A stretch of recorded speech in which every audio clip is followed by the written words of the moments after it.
Ngayong araw mga guys, nandito na naman nga tayo sa Batingan Court para manood na naman nga na ito napakagandang tune-up game na to, Inter Barangay 21 Under Lunsad versus Barangay Batingan. Kaya ito nga ang masarap panoorin, yung 21 Under, dahil dito walang styler. Yung 30 Under kasi dito sa amin, aba nakasampung pa try out, meron na palang player, scanning lang.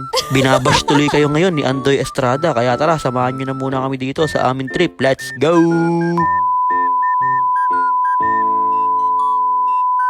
So, ayun po nandito na nga tayo sa Batingan Court at hindi na nga natin nakita na ginambol to, pero pinakitaan kagad tayo dyan ni Idol Ramirez ng isang quality na tear drugs. Kaso lang bumawi kagad dito ng isang quality na layup yung Ginoo ng Barangay Lunsad, Renz Dizon. Pero agad naman na bumawi dyan si Kyle Ochoa ng Barangay Batingan ng isang quality na layup, kaya napatawag na nga din dito ng timeout itong Barangay Lunsad dahil sa pagkaka-layup na yon ni Kyle Ochoa.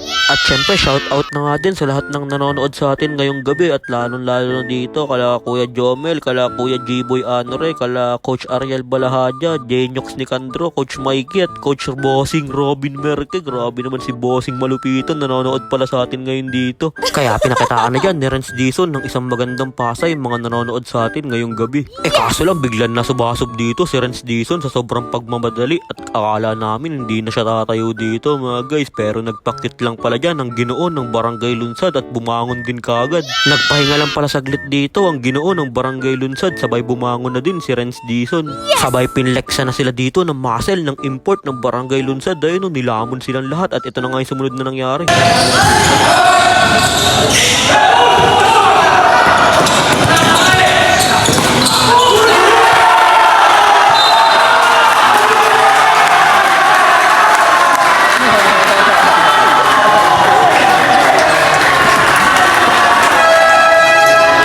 Ang ganda na sana ng pagkakaplex na Idol ng muscle niya, kaso lang nabawian siya dito ng isang tapal. Kaya tumatawag na dito ng play ang Barangay Batingan na kay Boss Kyle, binigay kay Kakagatin Sander. Grabe naman si Kakagatin, talagang kinagat na yung net.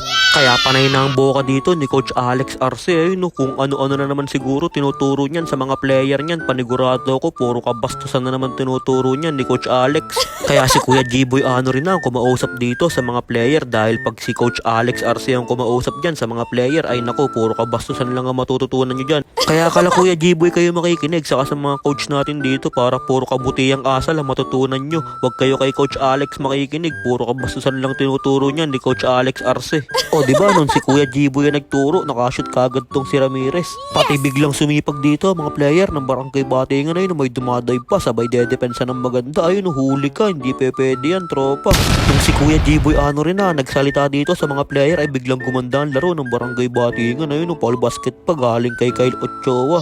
Mukhang sa Jollibee nga dediretso itong mga player na to pagtapos ng laro, dahil tuwan-tuwa sa kanila yung mga nanonood sa kanilang mga coach dito. Ayun napalive pa nga si Coach Ariel Balahadja sa sobrang ganda ng laban. Shout out po Coach Ariel Balahadja, at nakashoot na naman dito si Kyle Ochoa. Talagang nagpapakitang gilas tong batan to. Kaya napatawag na naman ng timeout dito ang Barangay Lunsad, dahil hindi na nga nila alam kung paano babantayan si Kyle Ochoa. Style naman, ano kayang isasagot dito ng Barangay Lunsad, kaya inikot na nila yung bola, sabay tumira si Idol ng isang pull-up jumper. Ilista mo na. Ano kayang isasagot dito ng Barangay Batingan, kaso lang naagawan na naman sila, kaya nananakbo na dito si tropa. Grabe naman si Ramirez, akala ko mauuntog yung ulo sa board. Grabe tong bata na to, bantaas tumalon. Kaya ay natira na Joban yung sapatos niya dyan, sabay tumira ng isang 3 points. Grabe naman yun, parang ako lang nung kabataan, ganun na ganun ako tumira nung araw mga guys. Kaso lang biglang umulan, kaya nawala yung araw.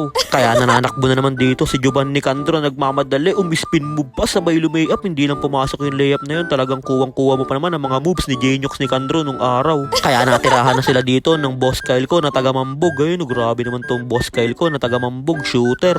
Iba talaga pag kung saan sa barangay ka naglalaro, talagang nakaka-shooting. Ano kayang ibabawi dito ng Barangay Lunsad, kaya tumatawag na nga sila dito ng play at iniikot na nga nila yung bola na kay tropa, nagharap na papasakang, binigay kay Joban, warang moves. Grabe naman sa galawan yun, talagang kuwang-kuwa mo ang galaw ni Jetro Nicandro. Ayun para si Jetro Nicandro lang yung mga galawan ni Joban. At mukhang iisa pa nga dito ang pinsan ko na to na si Joban nagmamadali, hindi nga lang gumana yung pectus sa jelly ace na yun, pero nakuha naman yan ni Boss Clarence para iputback. Kaya nakuha na yan ang Barangay Batingan na kay tropa, tinira, mintis lang siya dun, pero grabe naman to si Munar, talagang sa kanya pa din yung rebound at nakashoot pa siya, kaya easy 2 points yan para kay Munar. Na kay Joban na naman nagmamadali, parang si Kyrie Irving lang, easy 2 points para kay Joban. Na kay Joban na naman dito nagmamadali, naghahanap ng papapasahan, binalik kay tropa, binalik na naman kay Joban. Grabe naman itong mga moves ni Joban dito, talagang pinapakita kay Jenox ni Kandro yung mga moves niya nung araw. Na kay Ramirez tumira, mintis lang siya pero nakuha na naman yun ni Munar para sa easy 2 points. Kaya nakuha na yan ng boss Kyle ko, sabay tinir drugs. Grabe naman tong boss Kyle ko na taga Mambog, talagang kondisyon. 5 barangay ba naman ang nilalaruan yan ni Idol, ewan ko na lang pag hindi pa yan na kondisyon sa 5 barangay na nilalaruan niya. Kaya tamang kwentuhan lang dito yung dalawa kong idol, ayun o, parehas gopings. Kaya na kay Joban na naman dito aatake pero nakakuha ng foul si Joban ni Kandro, kaya bibigyan siya dito ng 2 free throw. Kaso lang puno na yung storage ko, kaya 1 free throw na lang inabidyohan natin. Pangalawang pagbubuslo, ilista mo na, hindi tumilaok ang mga manok. Na kay Joban na naman dito ang bola, nauna yung hakbang kaysa sa lakad, kaya nahatulan siya dyan ng referee ng traveling. Kaya binigay na yan dito sa Ginoo ng Barangay Lunsad. Ayun o, grabe naman to si Renz Dizon, napakatulin, walang umabot sa kanya dyan ng takbuhan. Kaya napatawag na dito ng timeout ang Barangay Batingan dahil wala nang bumababa sa kanila. At syempre shoutout dito sa bossing ko, ayun, kupal ka ba boss? Kaya pinakitaan na nga tayo dyan ni Boss Kyle ng isang kaliwan layup, ni Rongput pa nga ni Boss Kyle yun. Grabe ka na talaga Boss Kyle ng Barangay Mambog. At habang naglalambingan dito yung magkuya ay talagang bantolin ni Boss Kyle dito na nanakbo, kaya easy layup yan para kay Boss Kyle na taga Mambog. Grabe naman tong magkuya na to, Renz Dizon saka Kyle Ochoa, talagang parehas gopings. At pinasok na nga din yung pinakaiintay ko dito sa lahat, ayun si Jay Habok. Grabe naman si Jay Habok, talagang parang mansasapal kagad kakapasok pa lang. Kaya naka-Rexona power rebound kagad dyan si Jay Habok. Kaya nasa batingan na dito ang bola, na kay Rico J, binigay kay Jay Habok. Jay Habok binigay kay Kyle Ochoa. Kyle Ochoa dito nagmamadali, hindi pumasok yung layup kaya bigla siya na injury dyan. Bang ganda ba naman ng layup mo, sabay hindi papasok, talagang bigla kang populikatin dyan nang hindi sinasadya.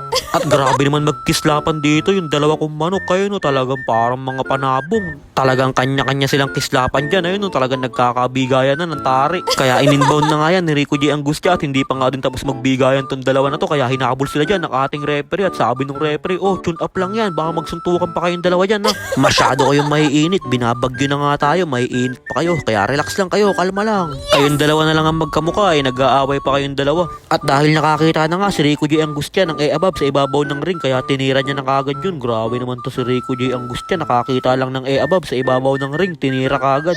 Kaya nakuha na yan ni Idol at pinalo up, kaya easy 2 points yan para kay Idol at in-inbound na ng Barangay Batingan. Kaso lang naagawan sila dyan ng Ginoo ng Lunsad, ayun no, Renz Dizon. Grabe naman to si Renz Dizon, talagang nakaagaw na, nakashoot pa. Kaya in-inbound na nga yan ni Rico J Angustia, binigay kay Amoranto. Amoranto dito binigay kay Rico J Angustia na naman, nagbababa dito ng bola si Rico J Angustia, sabay binigay niya kay Ron Rivera. Na kay Ron Rivera pa din ng bola dito, binigay sa idol ko na si Jay Habok. Jay Habok dito umatake, sabay pumeke, sabay umikot. Grabing galaw naman yun ni Jay Habok, hinatulan lang ng referee ng traveling. Kitang-kita ako sa video, hindi naman traveling, talagang minsan na lang makashoot si Jay Habok, hinatulan mo pa ng traveling rep. Grabe ka naman. Hindi tuloy makapaniwala dyan si Jay Habok na traveling yung ginawa niyang moves dun dahil turo yun ni Coach JR Nulud. Pero wala, tinanggap na lang ni Jay Habok yun dahil panalo naman sila dito. At sa huli, panalo nga dito ang Barangay Batingan 21 under sa Inter Barangay Tune Up. Kaya nag-apiran na nga dito magkabila ang team. Kaya yun lang mga guys, maraming salamat nga po pala sa walang sawang pagsuporta at sa palaging panonood. I-follow nyo na si Ninin Vlogs para sa mga susunod pang vlogs. Mag-ingat po kayo palagi. Bye bye! Yo!